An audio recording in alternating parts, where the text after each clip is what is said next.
താൽക്കാലികമായി അടച്ചുപൂട്ടിയ മലപ്പുറം എടവണ്ണയിലെ ഇ.കെ. നായനാർ സ്മാരക ആശുപത്രി 3 മാസമായിട്ടും പൂട്ടിത്തന്നെ കിടക്കുന്നു.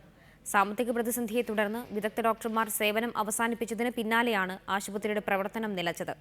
നായനാർ മെമ്മോറിയൽ കോ ഓപ്പറേറ്റീവ് സൊസൈറ്റിയുടെ കീഴിലായിരുന്നു എടവണ്ണയിലെ ആശുപത്രിയുടെ പ്രവർത്തനം.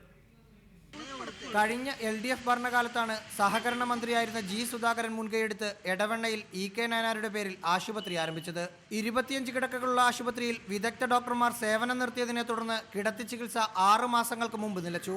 മികച്ച രീതിയിൽ പ്രവർത്തിച്ചിരുന്ന ആശുപത്രിയുടെ വികസന പ്രവർത്തനത്തിനായി 12 ഏക്കർ ഭൂമി വാങ്ങിയതോടെയാണ് രൂക്ഷമായ സാമ്പത്തിക പ്രതിസന്ധിയിലേക്ക് കടന്നത്. ഭൂമി വാങ്ങുന്നതിനായി പിരിച്ച പണം 3 വർഷത്തിന് ശേഷം ഓഹരി ഉടമകൾ തിരികെ വാങ്ങിയതും തിരിച്ചടിയായി.